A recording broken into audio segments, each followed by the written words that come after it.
Assalamu alaikum. Welcome to lecture 8 of AAA. This is advertising, tendering and obtaining professional work and fees. So we are going to discuss three areas today. One is on advertising, one is on tendering and the other one is about fees of audit. So I've just finished with my SBR lectures. You can go and check my SBR lectures from lecture 1 to 41. And I have my first 7 lectures of AAA under the playlist AAA lectures. So I know it's been a long time that I've took a break from AAA and now I'm back to AAA again for your June 2023 exam. Just today morning I was going through the syllabus of the next year, that is from September 2023 till June 2024. It's already out. You can go and check it. There has been not much change in the syllabus. So the good news for the AAA students is you can use my lecture for another 1 year more without any change. Okay. Because I know definitely this question is going to come, that can we use this? This is the last sitting for this semester, this year. Will the syllabus change? Can I use the existing lecture for my next year? Yes, you can. Okay. So you have got your answer. Now with that motivation, we can move ahead. Okay. So we are going to start with, from your exams point of view, what is important in this area. Then, why do we change auditors? How do you do the tendering process? The benefits and the drawbacks. Advertising. How do you advertise for your audit firm? And how do you set the fees? These are very important questions that one need to set before you start the audit work. Okay. So now we are moving on to the exam focus. Okay. All this are done before work is been done. How do you set the new fees? How do you get a new business? Okay, so these are the common requirements, okay, that needs to be covered. That is, matters that needs to be included in a tender proposal.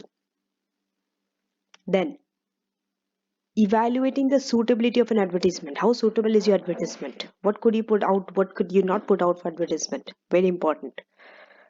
3. Factors when you're considering setting a fee. 4.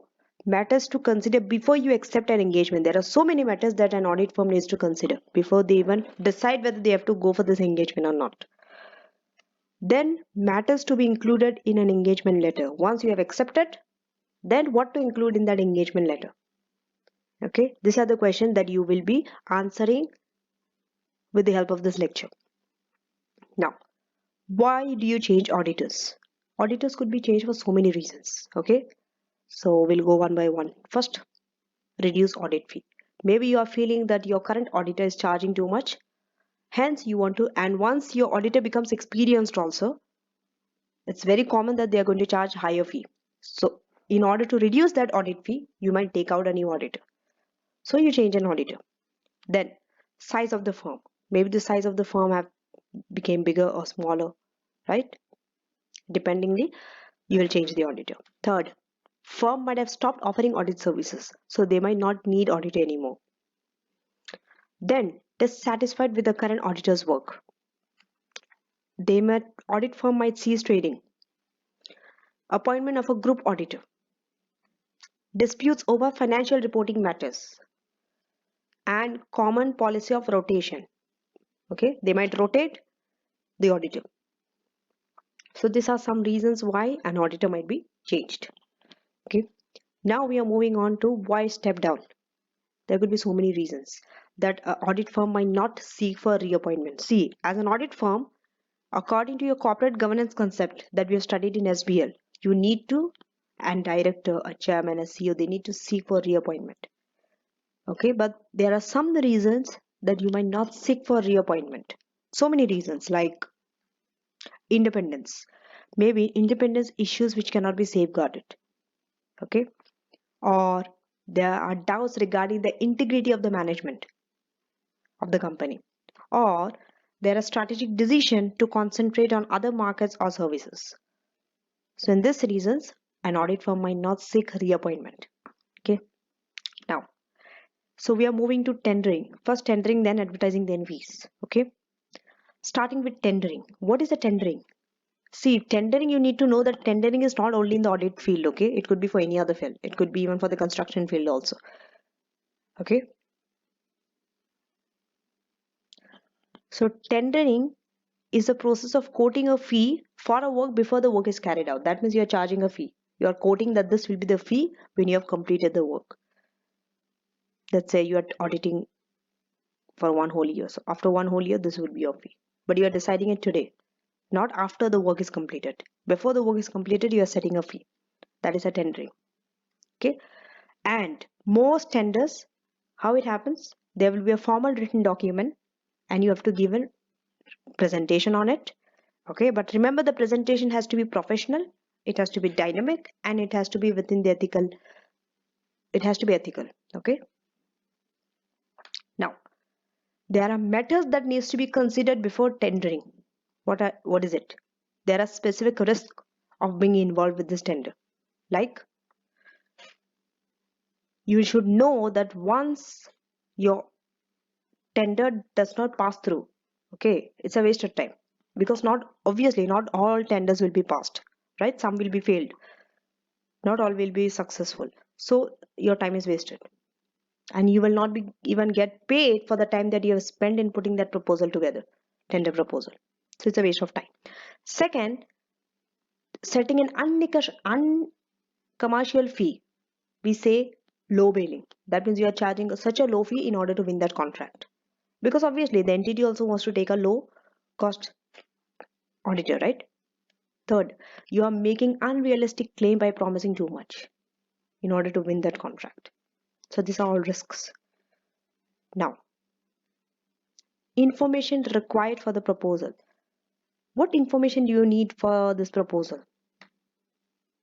Okay, see, this is like you are putting a business plan before you get a loan from the bank. This is very much like that. Okay, so you need, for the preparation of this engagement proposal document, okay, these are the information. Number one, okay, what does the client expect from the auditor? Very important. You as an auditor should know what your client is expecting from you. Second, what is the timetable that your client is expecting from you? Do they need an interim audit or just one final audit at the year end? By what date are the audited financial statements required? Because based on that, you can decide on your strategies, right? Then, what are the company's future plan? Are they planning to expand? Are they planning to go public? Are they trying to contract? Are they trying to concentrate on certain markets? Then, what are the problems with the client's current auditor? Client's current auditor. You should know all those things, okay, as a potential auditor. Then, what is the format that is required by the client? All this information you require for the proposal. Okay. Now, the content of the proposal. In this proposal, these things will be there. The fee and how that fee has been calculated. Second, who are the audit members of the team? Okay. The key audit members and the partner, audit partner. Then the capacity of the audit partner to commit the time for the audit. The relevant experience of the auditors in that industry. For example, did the auditor have an experience in auditing in a listed company? Okay. Ability of the firm to bring some new insight or value, okay, in understanding their strategies and objectives of the company. Then, what approach the auditor has used? Have they used new technology? Have they used the firm's existing technology? Have they made use of data analytics? We have more content. Okay, what is the firm's audit quality track record? Every auditor needs a track record behind, so that you can take an auditor. You will just not hire any auditor. You will see their track record, whether they have a good audit quality track record or not. Okay, because this will demonstrate how committed they are to the quality for you. Okay, next, what is the firm's ability to maintain independence? Can they make judgment? Okay, can they challenge the judgment of the management? Then, what is the nature, the purpose, and the legal requirements of an audit? Especially if the entity is being audited for the first time, you should know what is the nature, what is the purpose, and what is the limit, legal requirements. Okay, sorry. An assessment of the requirement of the client. You have to make that assessment. Then you have to outline how the audit firm proposes to satisfy those requirements. For example, what is that geographical coverage that is needed? When is the deadline? What is the work done by the client? How much information will be made available to you? Okay. And the ability of the firm to offer other services beyond audit. Okay, other assurance services. Now, remember, this tender proposal is the first step in the tendering process. After this step comes the other steps. Okay. Once this proposal is done, some companies, what do they do? They might even ask the bidding companies to complete a small scale assignment. Okay, so if this is done, they can understand how in practice these firms actually work before you make your final decision. Why? Through this, you can understand whether there will be a good cultural fit with you or not, whether you can work with this auditor in the future or not. And then you compare each bidding firm with the output that they have provided, which is good. I think it's a good way, right? Next, fourth, the bidding firm who makes it through the final stage, okay, they have to give a final presentation before a decision is made. It's a long process. Now, what are the benefits and drawbacks of a tendering process? Benefit is you are forced to look at ways of doing work more efficiently. Why? Because you'll be competing with other firms. Remember, in your mind, you know that there are other competitors. So each firm will try to work more efficiently in order to drive down the cost, which ultimately will go to you. Because when you're hiring this auditor, you will have to pay them low cost. Second, companies may look to improve controls and increase the scope of internal audit. Why? If we increase the scope of internal audit, the fees of external auditor reduces. Third, companies can simplify group structure and reduce audit cost. Next, third, familiarity, the thread of familiarity. When an auditor becomes too familiar, what happens? They might fail to bring some fresh insight. They might overlook many of the things. So if you bring a new auditor through the tendering process, they might bring some fresh insight. Okay, and it also helps you keep your independence. Why? Because there'll be no thread of familiarity. You will not be familiar with the client. Now, the drawbacks. Number one, greater market concentration has reduced market choice. Next, there is no long-term relationship with the auditor any longer. Okay, because every time you keep changing the auditor through the tendering process. Third, most of the time when you get hire the auditor through the tendering process, the focus is on the cost, not the quality. So your work suffers as the result. Then we have the cost that is involved in the tendering process affects both the company and the audit firm. Okay, because there's a cost from both the side. Now, before we move on to advertising, let's do a question on tendering. Test your understanding one. Okay. So in this question, you are supposed to identify and explain the specific matters that needs to be included in the tender document for the audit of the plant group. So this is a group companies, okay? It will be having the parent and the subsidiary. Now, and it's worth 8 marks. Okay, you need to know before you even read how many you have to decide in your exam how many points you are going to write, the structure that you are going to write, all those things you need to decide beforehand. Okay, for example, how are you going to attempt this question? Marks is given, the verbs are given. Okay, this question is on tender document. It's very clear. So if this question comes in your exam, now since you know you have went through the tender document, what are the advantages, disadvantages, the content, now you know what things should be there, right? So it's apart from tender, that is your syllabus area, and the verbs are identify and explain. And means you have to identify a point and explain that point.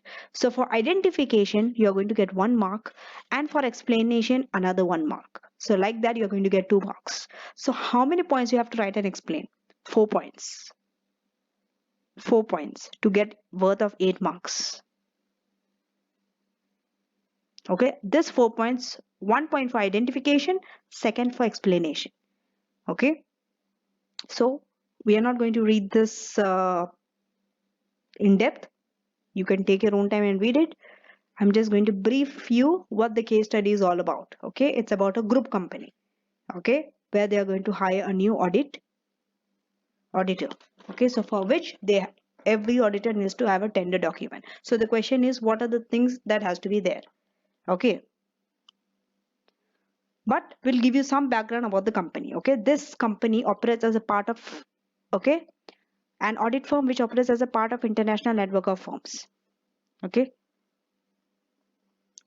so now this is into which sector? Mobile telecommunication sector.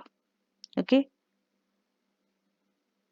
so you have been invited to tender for this. Okay, now,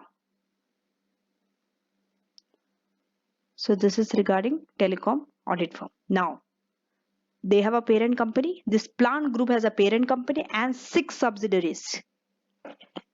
This is a group audit. We are soon going to learn group audit, by the way. We have not yet covered it, but we are going to do it in the upcoming lectures. Okay,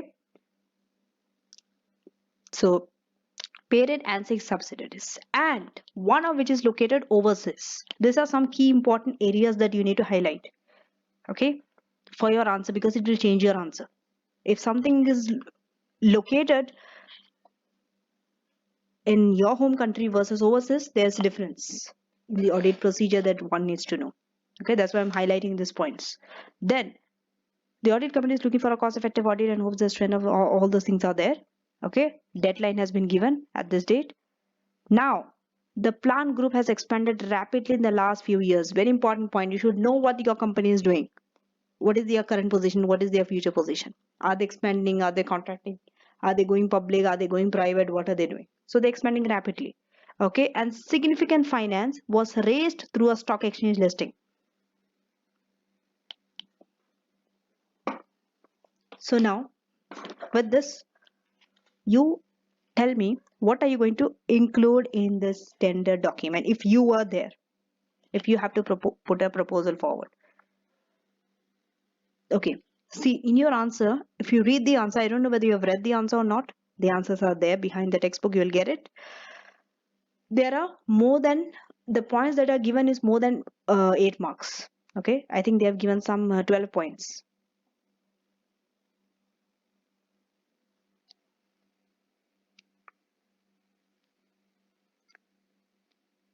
Okay, the reason why they have given is, see, this is basically the answers that they are giving full-fledged answer. Like out of this 12 points, let's say some students might pick any, you can pick any of the 4 points. Okay, some students might pick first 4 points, the other one might pick the middle 4 points, the other one might pick the last 4 points.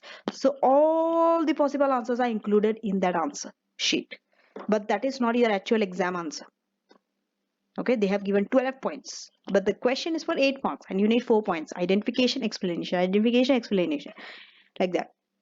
So 12 points. So out of this 12 points, when you're writing this answer, any 4 points you have to take. Okay, but I'm going to list down, I'm going to explain all the 12 points, because in case you might have, some of you might have thought about those 4 points, and I don't want to miss out on something. I want to explain everything that is possible, all the possible answers that any one of you could think about. Some of you might think of some relevant points, very obvious point. Some of you might missed out, right? That's the reason. Not only for this, in fact, any ACC answers include all the relevant suggested answer that a candidate could possibly answer. So if your answer is out from this list, okay, hats off to you, you're on the right track. Okay, because it's unlikely that your answer is going to be not in this list. Okay, so anyway, let's first, I will, you can write any 4 points. So in this position, okay, the wise thing is write the obvious points which are very easy for you, rather than going, if you are thinking too much and trying to memorize the format, that the first uh, content is this, then the second is this, third is this. In case you forgot, don't worry, write the very obvious points. Okay, one example is, okay, you can write, talk about fee. This is one very obvious point. Anyone will think about fee. This is very obvious. Write the obvious points first. Okay, fees. Then,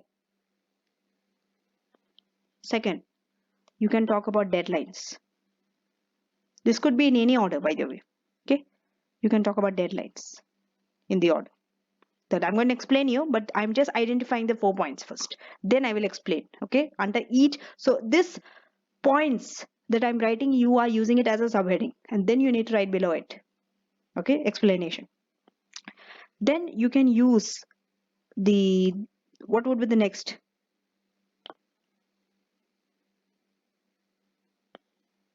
Think. Maybe outline of the company, outline of Weller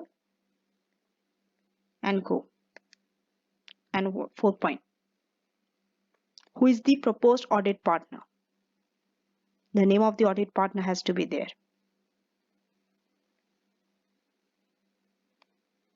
And capacity to commit sufficient time.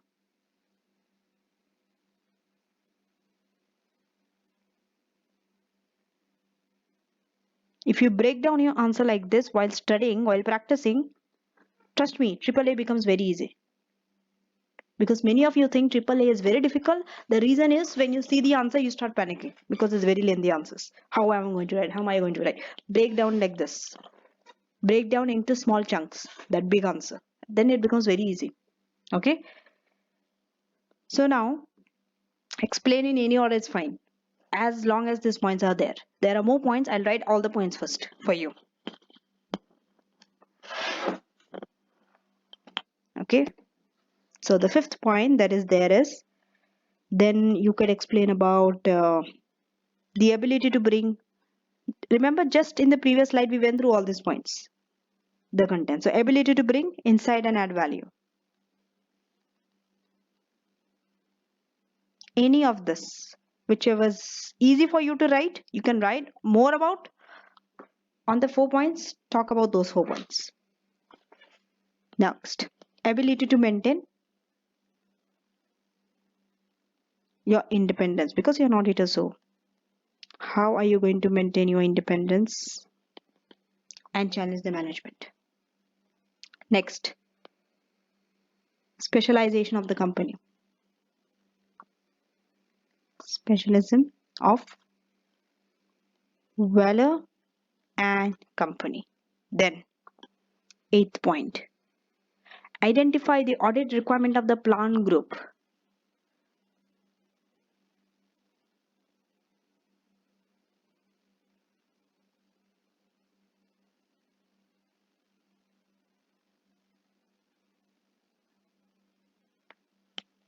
Don't worry about my handwriting. Okay, never mind.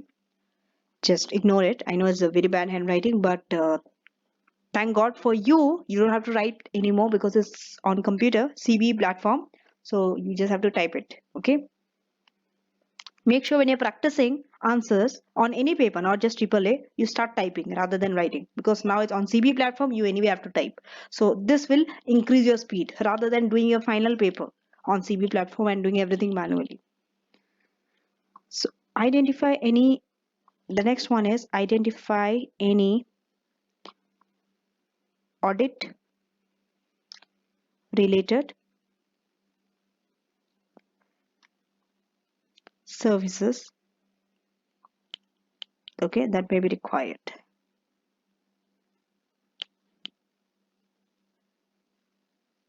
Obviously, when you're answering in your actual exam, you're not writing this in like 1, 2, 3, 4 like this. You're writing as you are using this as a subheading, and then under that you explain first and then second, like that. Okay. So 10th is audit approach. What is going to be your audit approach? Okay. How are you going to approach this? Using the technology.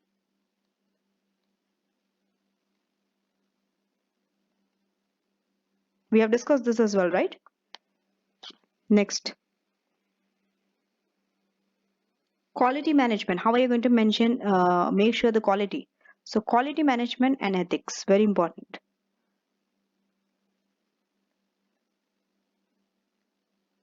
Next, the last point, additional non-audit services. What are the additional non-audit services you could provide?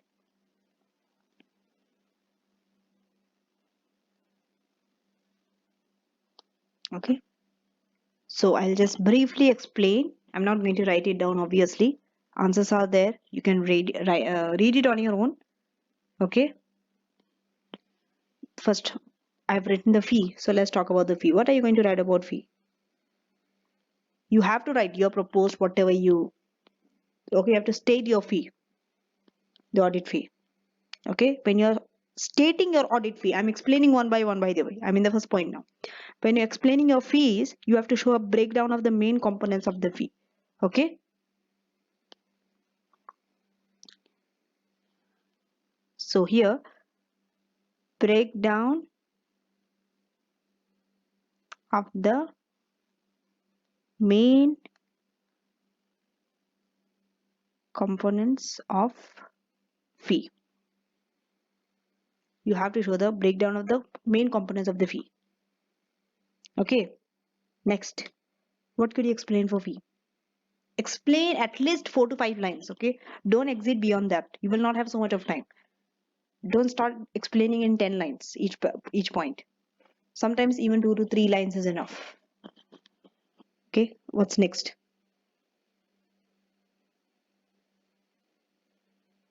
See, usually when you're charging fee, please understand your first few years you are going to charge higher fee compared to the later years, subsequent years. Why is it? Because in the first few years you will need more time to understand the business since you are new to that industry. Okay, are you new? I think it's somewhere given in the case study. Let's go back and check. This morning you have to say no from partner regarding a potential new audit client. Okay, now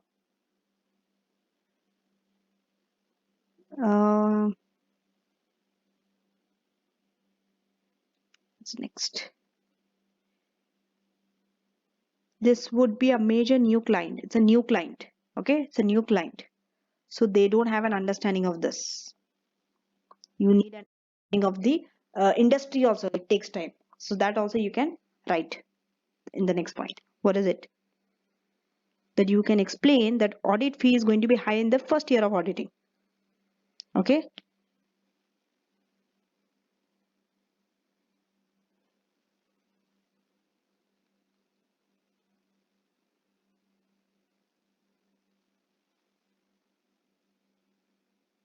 audit fee higher in the first year of auditing. Why?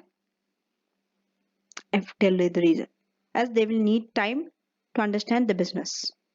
Okay, and also you have to make sure that there is appropriate document and control in the place. Okay, two things. One, you need to understand.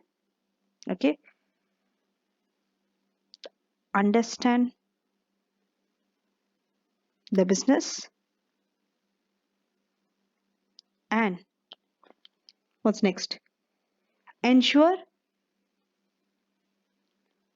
appropriate documentation and control is there or not.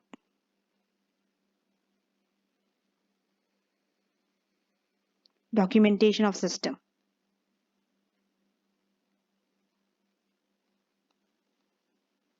Both has to be there, because if your control is effective in the first year after understanding the business, then only you can rely on those controls.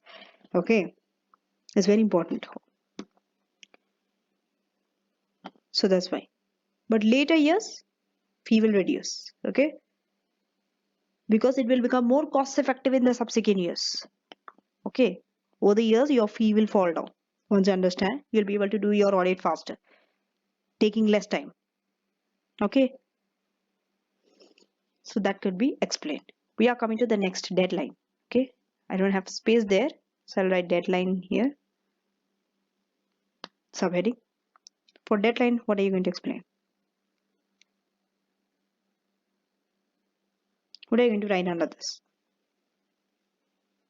See, you have to clarify. The audit firm, they have to clarify the deadline. Okay, the time scale, how much time they are going to take for auditing. Okay, and if you pressurize, okay, you can write that if you pressurize the auditor to make in the short time, it will affect the quality of the audit. So you can talk about the quality getting affected if deadline is short. Okay, if you're not given a long deadline, so you can write all those points. Okay, see, you have to link this with your case study. Okay, don't try to give general answers. I know general answers would be give long time to them, don't give short time, it will affect quality, but look at the business. So for example, here you can say that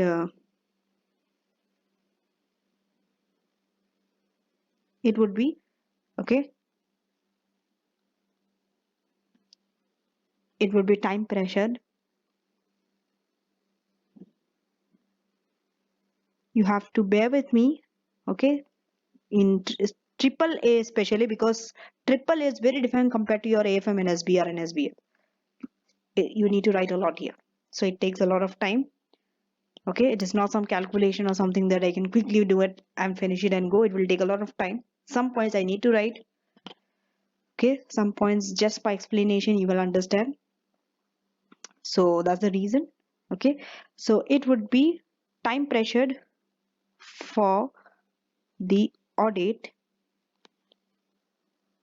of all components of the plant group. If you plan, see, this is, it has a parent and 6 subsidiaries. If you have to audit all components, component means parent plus the 6 subsidiaries. How many companies? 7 companies. That's why we said component. So if you're pressurizing the auditor, okay, to audit of all components,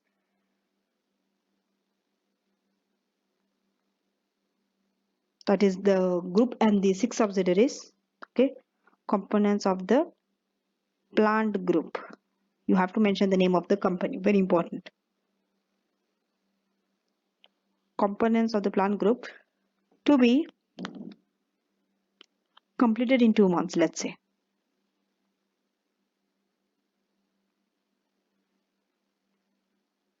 Okay, what's going to happen? Specially, see, you have to link this with specially. This is what you are bringing an insight to an answer. Specially given the geographical spread. You see, they told that there is one uh, overseas also, one subsidiary overseas. So you can understand that they have a wide geographical spread. Okay, so this is why this has been mentioned, geographical spread. Okay, so especially given the geographical spread of the plant group. Okay, because they might have some public holidays that time or something like that in that country. Could be anything, right? So in this case, what happens? They might wish to propose a later deadline, the audit firm. Why? Because it's impossible to conduct a quality audit in such a short time frame. That's why they will propose a longer time frame. This you can write in your answer. Okay, because if I sit and write all the points, then it's very time consuming, video becomes very long and you will be very bored, no one will watch it. Okay, answers are there, please read it. Okay, so the next point, my point is explanation, the points. Okay, so what's next? So let's follow all the points. Outline. So under outline, what are you going to write under outline? Tell me. Here you can give a brief outline of your audit firm. Okay, just think this is your firm already, you are putting that proposal forward, so you will put a brief outline of what you are doing, okay, of your audit firm, and then any additional services that you are providing, different services, you can give a description. I'm not writing it, you can write it, I'm just explaining you. So any different services that you are offering, you can include those description in this outline. Okay, and also if you are a member of any international network of audit firms, you can include it. Okay, I will write that point for you.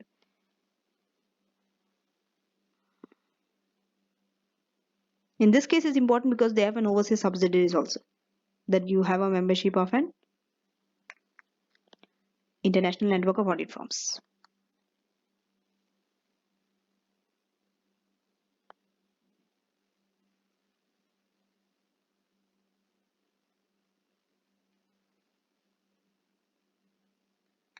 Okay. Why? Because if you have this, please understand the business you are in. It's good for the plant group. They are more likely to take you if you have an international network of audit firm, if you are members of it. Okay. Because it shows that you are capable to audit an overseas subsidiary. Okay. And also you have the sufficient resources to conduct the plant group audit now as well as in the future. Why? Because they're expanding. You see, currently they're expanding. So with the expansion, you can explain. Then the next one is audit partner. Propose audit partner and capacity to commit time. This you have to write. Who is the proposed partner? The name has to be there in the tender. And also you have to explain why that person is the appropriate person to lead the audit. You have to give his qualities, his qualifications. Okay. And also it's very important that partners commit sufficient time to audit. Otherwise, an appropriate audit opinion cannot be formed. Okay. Because if partner is not giving sufficient time, what happens? What happens? Tell me. It's a waste of money. Okay. The audit fee goes for waste. You're just paying and then they are not even giving sufficient time. Audit opinion that they are going to form might not be very appropriate. So things like that. Then next we have insight, ability to bring insight and add value. What could you explain? See, if you go by audit, okay, audits are very expensive. Okay, it's not easy. That's why small companies cannot hire an auditor. They don't even have a requirement to do so, but listed companies they do have. Okay, because they're very expensive, and most clients they only audit for the sake of legal requirement, just to comply with it. Okay, but if an audit firm can bring some insight or some additional value in excess of that compliance with the legal law, then you are more likely to win the tender process. Your tender might become successful if you can show the firm that you are going to give that extra value. Okay, then independence, ability to maintain independence. What are you going to explain here? We all know for any audit to be effective, they need to be independent. An auditor needs to be independent. Okay, and objective. Okay, that means you have to stand against the management sometimes. You need to challenge their views sometimes. Okay, because if you are not independent, the assurance that you are going to give to the shareholders cannot rely on them. Okay, then next is specialization of your company. Specialism. What is your specialization? You have to describe. Okay, what is your particular areas of expertise in audit? You have to give a description. Especially you have to focus on those that could be relevant for the plant group. Try to focus your skills with the plant group's requirement, because that's what needed. Suppose you have some skills which is not needed in the plant group at all, there is of no use you putting in the tenders 10-20 specialization. Okay, I mean, come on, no one has 10-20 specialization. It's impossible. Okay, maybe 3 to 4, the major ones. Okay, so you can give, especially you see they are in the telecom industry. So if you make sure that you have some specialization regarding this industry, it could help you winning the tender process, because plant group is in the telecom industry. It has been mentioned in the case study, right?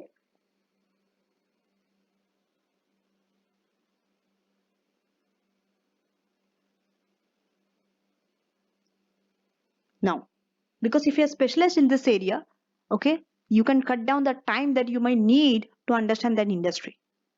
Okay, An auditor will be experienced enough, okay? They can be cost effective, cut down the time of understanding that industry if already they have experience in this sector. They are specialized. Otherwise, it takes a lot of time, okay? Now, next, audit requirements of plant group.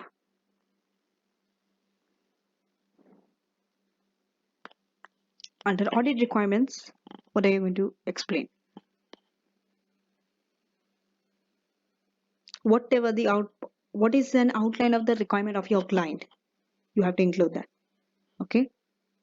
And you have to confirm that you are giving the audit services to the subsidiaries as well. Each subsidiary, there are 6 subsidiaries, right? 6 subsidiaries are there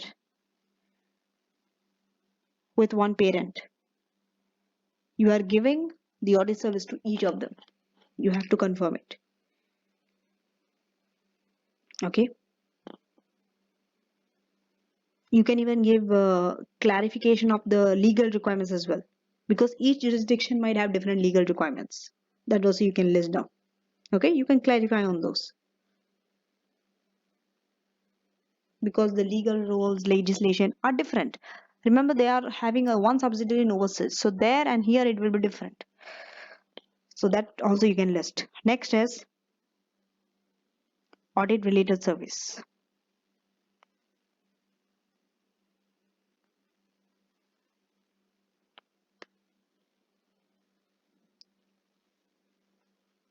What services you could give? See, the plant group, okay, if you see, it's a listed status. They are listed companies, okay? So because it's listed, there are additional work that you as an auditor needs to do. What is it? For example, okay, you have to give additional reporting requirements because it might be relevant for corporate governance and internal controls. Okay, so you have to include this in your tender document. Okay,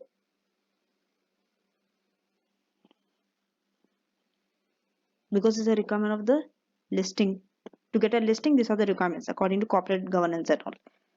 So you as an auditor needs to give this services. Why? Because you're auditing a listed company. If it was unlisted, all these additional services might not come. Now, use of technology. Audit approach in using technology. How you're using technology. So this point, how are you going to explain?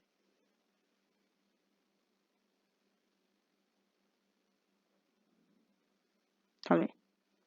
You have to describe all the audit procedures. Okay. For example, the stages of the audit process and the audit methodology that you're going to use. Okay.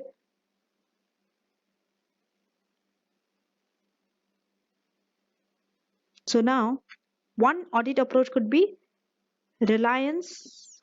Okay. To some extent, you are putting reliance on what? On the plant group's control.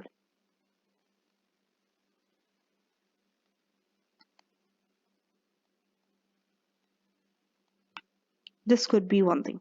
Okay. Reliance on the plant group's control. This could be one approach. What's next? Because currently they are suggested to be good, the control, right? So you can rely on them. Because in your tender document, you have to explain, okay, that you are relying on the strength of this control.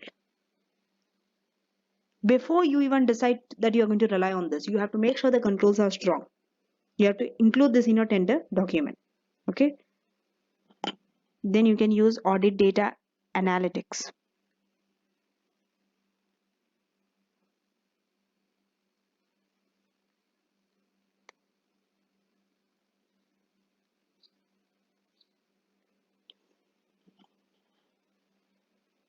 Okay. Next, quality management and ethics. Quality management. So you have a company, okay?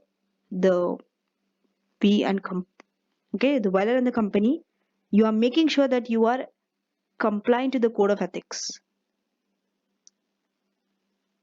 Okay, you are clarifying it. You should clarify that you're adhering to the code of ethics and to the quality management standard.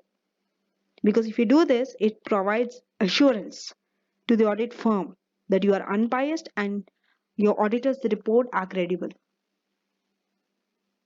Okay, and this is very important that you follow the code of ethics. Why? Because you are listed entity also.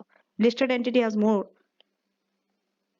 Okay, they have more rigorously. They have to be ethical. They have to show that they are complying with the code of ethics. Okay, next, additional non-audit services.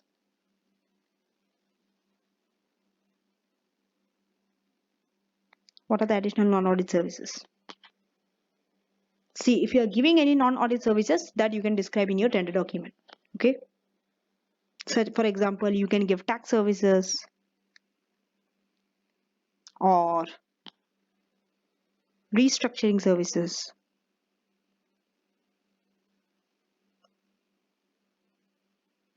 Okay, try to make sure that whatever I've explained, write it in your own words after what you have understood. Don't read the answer and then read, then try to paraphrase it or try to memorize it. It will not work.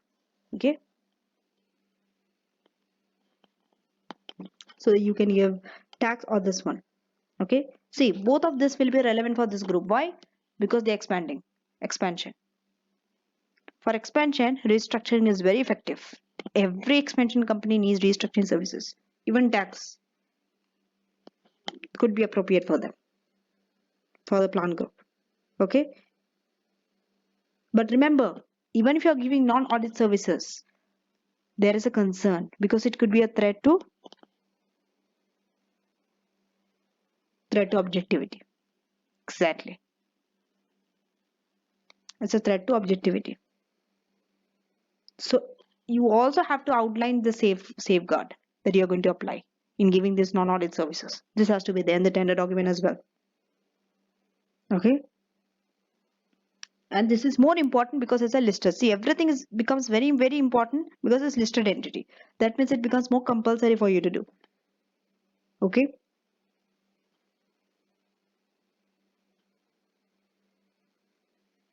because according to your corporate governance requirement, okay, audit firms are prohibited from offering certain non-audit services. That's why this becomes important that you give the safeguards as well, because there are threats to objectivity. Okay, so that's it.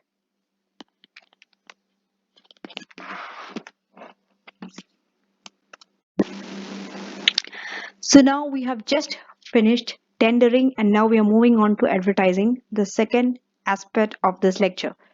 For advertising, there is a separate section in your ACCA rulebook, section B13, which states the principles for ACCA members. Okay, that is acceptable. I mean, you can advertise your services, the acceptable,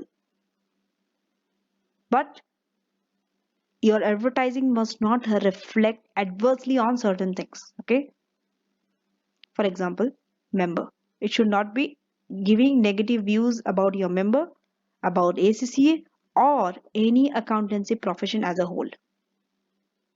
When you're advertising, it should not become a discredit for the member, for the ACCA, and for the accountancy profession as a whole. You have to advertise in such a way. Okay, so the main aim for advertisement is to inform, not to impress. Now, the rule that advertisements and promotional material should not, these are the should not things.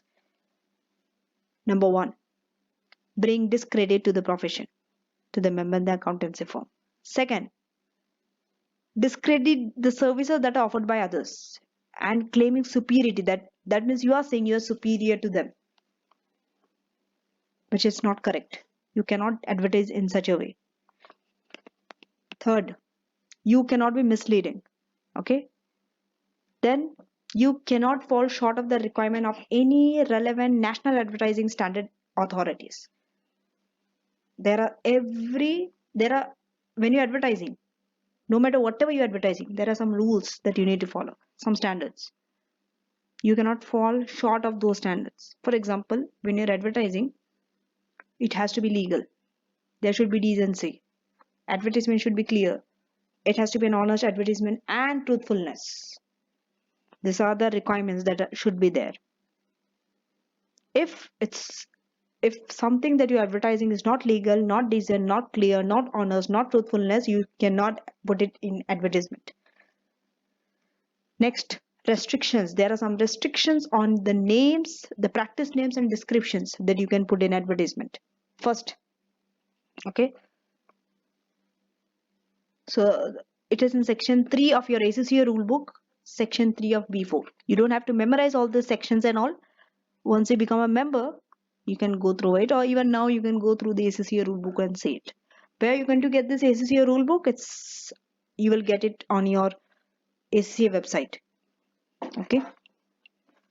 I exactly don't know the place because I've never looked for one, but you can go and check if you want, if you are very interested in knowing all the rules. Next, members description. So when members of the ACCA, okay, as a member of ACCA, you are entitled to call yourself as a chartered certified accountant or just certified accountant. That means after your name, you can use the letters ACCA, or you can use FCCA if you become fellows. That's the next step after ACCA. We shall not talk about it right now, but yeah, you can use it. Then I think FCCA means when you are an ACCA member for 5 years or something, then you become a fellow. It's something like that. Yeah. Then this description you should not use. Okay. You should not use the descriptions in the registered name of companies. For example, you have set up a company. So you cannot say John Smith Certified Accountant Limited. You might be a certified chartered accountant, but you cannot use it in your name of the company, saying John Smith Certified Accountant Limited. Okay. Now, practice description. Okay. At least half of the partners or directors are ACCA members. Then only you can call yourself as a chartered certified accountant. I mean your firm. Okay. That means you can say that you are a firm of chartered certified accountant or firm of certified accountant.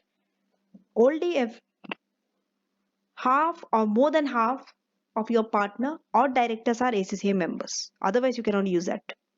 Next, the partners or directors that you have control at least 50% of the voting right. Okay. Then, a firm in which all partners are ACCA member may use the description.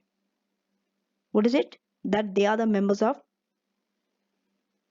Association of Chartered Certified Accountant. That means ACCA, members of ACCA.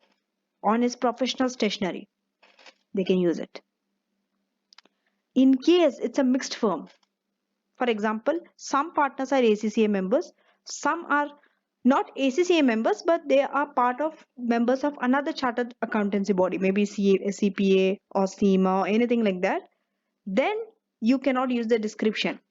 What is that description? Certified accountant or chartered accountant. Because it will be misleading then. Only if everyone is ACCA member, only you can use it. If partially you are ACCA member and the other part is not ACCA member, you cannot use it. Then names of practicing firms. Okay, you can, as a member, ACCA member, you can practice under any name, but that practice name should be consistent with the dignity of the profession. Second, practice name should not be misleading. For example, you cannot write PQ International Accountant if you are only trading in one country. You just have office in one country, you cannot write PQ International Accountant. Why? Because you are not international. Then, a practice name should not run the risk of being confused with the name of another firm. And a sole partner practitioner cannot put the name and partners. Okay. If you're practicing under a certain name, you cannot put that name and add and partners because you are the sole practitioner. So you can only put your practice name. Next, regarding ACCA logo, okay, a firm that at least has one ACCA member or a partner can use the ACCA logo on his professional stationery and also on his website. Okay, to use ACCA logo, at least one should be an ACCA member. Next, ACCA logo should be separate from the logo of the firm. Third, the positioning, the size, and the color of the ACCA logo should be chosen in such a way that it is clearly recognizable. If you go to Google, you will get ACCA logo in different colors: yellow, blue, black, white, any color. But the main color is the red one, red and white. Even I have the logo. When I started this lecture, you must have seen I put that logo so that students, when they come to my YouTube channel, they understand this is an ACCA lecture by just seeing the logo. Okay, from far away, when someone says, they know that's an ACCA logo. Okay, next. Okay, I've missed one point. The logo can be downloaded by the members from the ACCA website in electronic format. Okay, you can download this. It's there. Next, third is fees. So we have finished with advertising. We have finished with tender. Last part is the fees. How are you going to set the fee? These are the determinant. Okay, members should charge a fee that is fair as well as reasonable for the service that they are giving. The amount will be fee that is appropriate for the work. Second, fee in accordance with the basis agreed with the client. Fee by reference to the custom in certain specialized area. 4. Okay, there is no 4 point. So the general basis on which the firms are computed, you should communicate this to your client in the letter of engagement or proposal document also. That, I mean, in your tender document. Remember, tender document we've told about fee should be there. Yes, there you have to tell this how you've calculated that fee. Okay, why? Because it reduces misunderstanding later on. They might say, I'm deserving of more fees. You will say, no, you have not worked that much. So all these issues will come later on. How my fees calculated? I'm not supposed to earn so less, things like that. So that's why from the starting only you are setting how the fee will be calculated.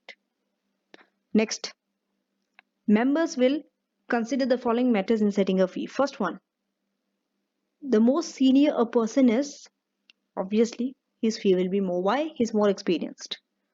Second, time. The more time an auditor spends, his fee will be more. Next, degree. Risky areas and areas where more responsibility needs to be taken are usually given higher fees. Urgency. The more urgent the work is, higher will be the fee. Importance. The more important the work to the client, higher the fee. Overhead expenses. You have to see all this. And the fee charge should include the recovery of any expenses properly incurred by the audit staff in the course of engagement. Low balling. You have to know this term. What is this? What does this term means? Low balling, okay, is the setting of a low price at the start. Why? Because you want to get the business. You want to secure. That's why in the starting you set a low price. But you have an intention that later on you are going to raise your price. Why? Or you are recovering the loss that you have made on that engagement with other more lucrative services somewhere else. This is known as low balling or low bailing, whatever you can. I call it low balling. Okay.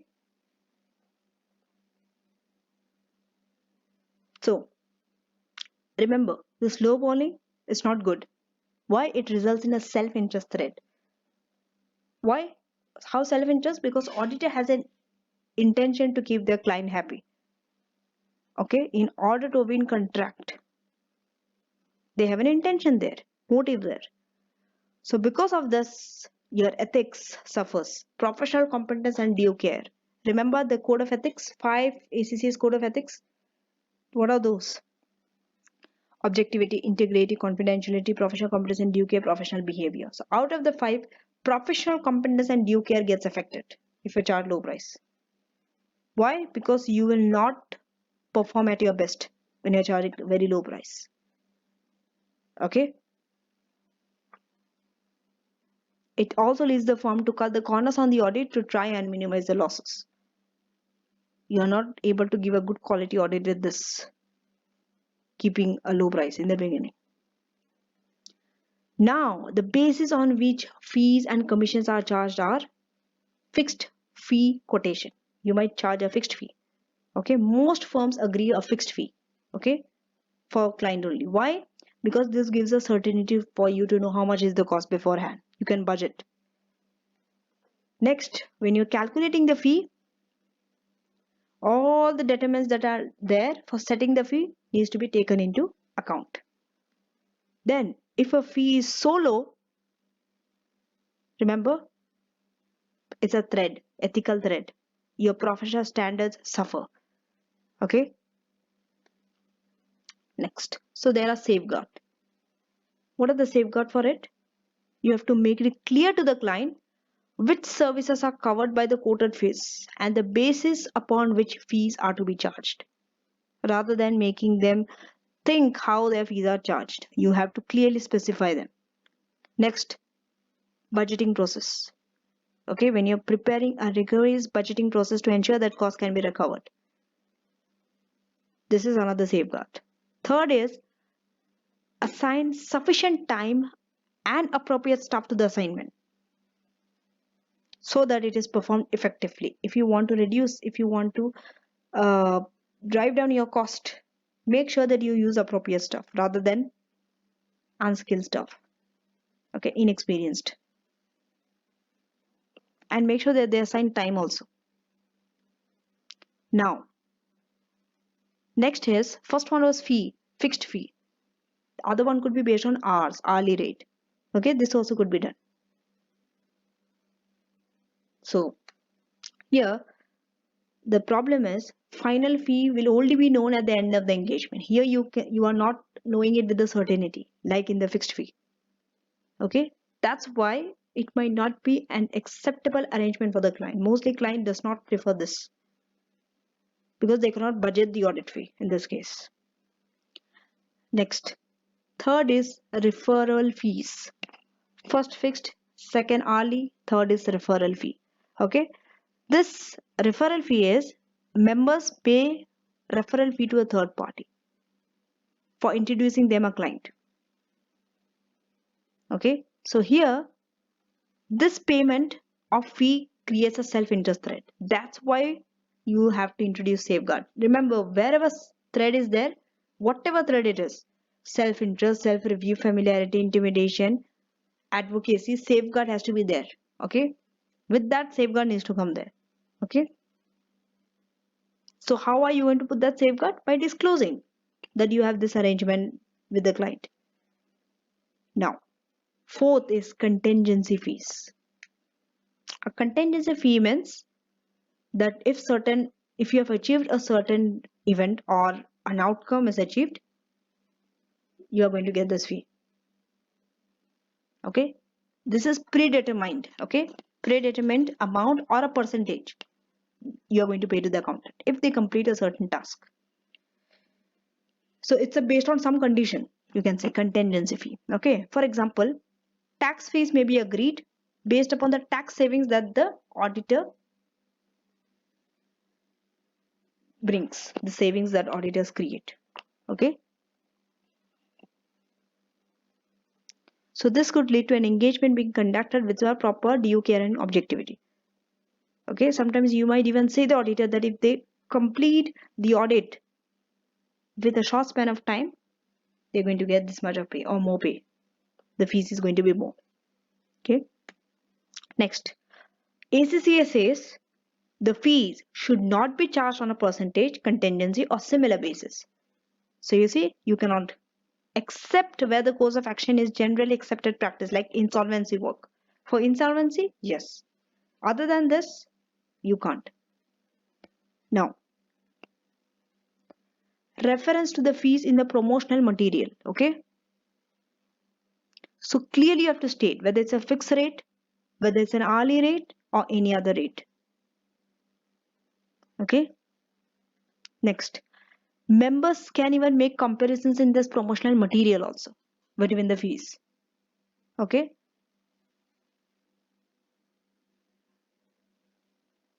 Now, promotional material, okay, that is based on offer of percentage discount is permitted. Okay, that means you are giving a discount on the existing fee. That is permitted, but it should not detract the professional image of the firm and the profession as a whole.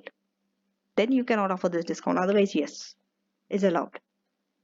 Members can offer free consultation to their client, at which levels of fees will be discussed. Now, there are some pressure to an audit firm to reduce their fees for several reasons. First reason could be entities they are trying to reduce cost. The moment they try to reduce cost, remember, the first cost they want to reduce is the audit fee. Why? I told you in the beginning, audit's expensive and they just want to comply with the law. Second, and that is the biggest expense. Second, increased competition in the audit market. Once this becomes, they want to reduce audit fee. Because they know if they replace this, they are going to get another next auditor at a lower fee if competition is more in the audit market. Third, mandatory audit firm rotation. Okay. Then increase audit threshold. So reduction in fee, again, this could be a threat to fundamental ethical principle. That is what? Professional competence, due care and objectivity. Two things, professional competence and due care and objectivity. Because when your fees are reduced, you cannot be objective. You cannot be independent. Why? How can you give a good quality audit opinion when your fees are reduced? Can you do that? No. So that means you are not even professional competent also. And you are not giving a proper due care when your fees are reduced. So that's it for this lecture. Let's summarize what we have discussed in a practice management. We first finish with tender. Okay. But here let's discuss with advertising. Under advertising, we told we advertise to inform, not impress. Do not discredit the profession. Do not mislead. And you need to comply with the advertising standard. There is some rule book. All the rules are there. What is the ACCA logo? Who can use the ACCA logo? Who can use the name? What practice name? What you cannot use? Everything. Then tendering. Tendering, it's like a sale pitch to the prospective client. Okay? Selling point of the firm. What is your unique point? And what makes you stand out against your rival? Then the fee. You need to cover the cost of providing service. You have to take care of your staff, the expenses, the risk, and the urgency. All this determines your fees. So that's it for this lecture. Thank you for watching, and I shall see you in the next lecture. Till then, take care and don't forget to subscribe to my channel, and all my AAA lectures you will get it under my playlist, that is AAA lecture. Thank you and take care.